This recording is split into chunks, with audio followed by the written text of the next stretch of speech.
ಯಾವೊಬ್ಬರು ನಮ್ಮ ಸಿದ್ದರಾಮಯ್ಯವ್ರು ಏನು ತಪ್ಪು ಮಾಡಿದ್ದಾರೆ? ನಿಮ್ಮ ಮೇಲೆ ಇದೆಯಲ್ಲ ಪ್ರಾಸಿಕ್ಯೂಷನ್. ಕುಮಾರಸ್ವಾಮಿ ಅವರು ಹೇಳಿ, 8 ತಿಂಗಳಾಯಿತು ಪ್ರಾಥಮಿಕ ತನಿಖೆ ಆಗಿ ನಿಮ್ಮದಲ್ಲ 550 ಎಕರೆ ಕಾನೂನು ಬಾಹಿರವಾಗಿ ಇದು ಮಾಡಿದ್ದೀರಿ ಅಂತೇಳಿ ನಿಮ್ಮ ಮೇಲೆ ಇದೆಲ್ಲ ಕುಮಾರಸ್ವಾಮಿ ಅವರ. ನೀವು ಒಬ್ಬರೇ ಅಲ್ಲ, ನಿಮ್ಮ ಜನತಾದಳದಲ್ಲಿ ನೀವು ಒಬ್ಬರೇ ಹೌದಲ್ಲ? ಇಲ್ಲ, ಎಲ್ಲಕ್ಕಿಂತ ಹೆಚ್ಚು ಇಲ್ಲ ಕೇಳಿ, ನೀವು ನಿಮ್ಮದು ಯಾಕೆ ಪ್ರಾಸಿಕ್ಯೂಷನ್ ಪರ್ಮಿಷನ್ ಕೊಡಿಸ್ತಿಲ್ಲ ನೀವು? ಅಲ್ಲ, ಅವ್ರು ಹೇಳುವಂಥದ್ದಕ್ಕೆ ಹೇಳ್ರಿ. ಸಿದ್ದರಾಮಯ್ಯ ಒಬ್ಬ ವ್ಯಕ್ತಿ ಅಲ್ಲ, ಈ ರಾಜ್ಯದ ಮುಖ್ಯಮಂತ್ರಿ. ಒಂದು ಶಕ್ತಿಯುತ ದಿವಸ, ಬಡವರ ರೈತರ ಶಕ್ತಿಯುತ ದಿವಸ ಸಿದ್ದರಾಮಯ್ಯನವರು.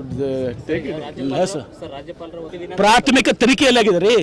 ಕುಮಾರಸ್ವಾಮಿ ವಿಷಯದಲ್ಲಿ ಪ್ರಾಥಮಿಕ ತನಿಖೆ ಆಗಿದೆ, ಮುರುಗೇಶ್ ನಿರಾಣಿದಲ್ಲಿ ಪ್ರಾಥಮಿಕ ತನಿಖೆ ಆಗಿದೆ, ಜೊಲ್ಲೆ ಅವ್ರ ಕೇಸ್ನಲ್ಲಿ ಪ್ರಾಥಮಿಕ ತನಿಖೆ ಆಗಿದೆ, ಜನಾರ್ದನ್ ರೆಡ್ಡಿ ಕೇಸಲ್ಲಿ ಪ್ರಾಥಮಿಕ ತನಿಖೆ ಆಗಿದೆ. ಇಲ್ಲೆಲ್ಲಿ ಪ್ರಾಥಮಿಕ ತನಿಖೆ ಆಗಿದೆ?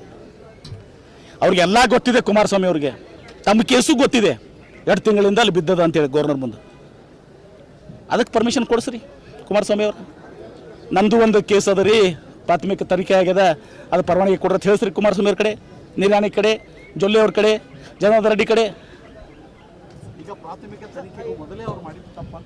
ಪ್ರಾಥಮಿಕ ತನಿಖೆನೇ ಮಾಡಿಲ್ಲ. ಅಷ್ಟೇ ಅಲ್ಲ, ಈ ಪೆಟಿಷನ್ನು ಕೇವಲ 10 ಗಂಟೆಗಳ ಕಾಲದಲ್ಲಿ ಏನು ನಿಮ್ಮ TG ಅಬ್ರಾಮ್ ಒಬ್ಬ ಕಂಪ್ಲೇಂಟ್ ಕೊಡ್ತಾನೆ 10:30, 11:00 ಸಾಯಂಕಾಲ ಮುಖ್ಯ ಕಾರ್ಯದರ್ಶಿಗಳು ಹೋಗಿ ಹಿಂದೆ ಒಂದು ಮಾಹಿತಿಯನ್ನು ಕೇಳಿ ಪತ್ರ ಬರೆದಿರ್ತಾರೆ.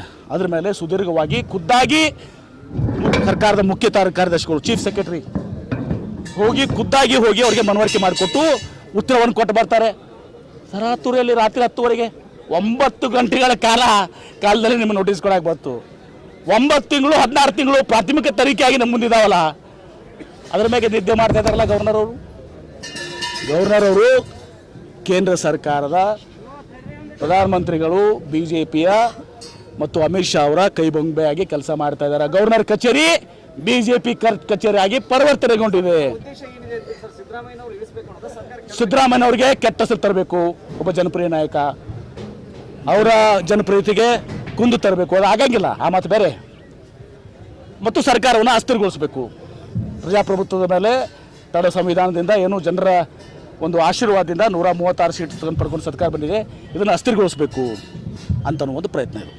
Thank you. ಯಾರು ಇಲ್ಲಿ ನೋಡ್ರಿ, ನಮ್ಮ 136 ಸೀಟ್ ಪಡ್ಕೊಂಡು ಬಂದಿದ್ದೀವಿ. ಆಪರೇಷನ್ ಆಗಲಾರ್ದಕ್ಕೆ ಹೆಂಗೆ ನಡೆದಿದ್ದೆ ಅವರು.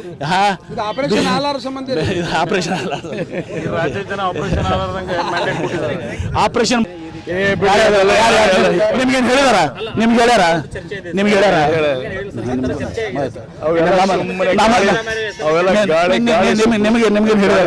ಗಾಳಿ ಸುದ್ದಿ ಅಲ್ಲ. ಸಿದ್ದರಾಮಯ್ಯನವರು ನಮ್ಮ ರಾಜ್ಯದ ಮುಖ್ಯಮಂತ್ರಿಗಳು, ಅವ್ರು ಮುಖ್ಯಮಂತ್ರಿಯಾಗಿ ಮುಂದುವರಿತಾರೆ.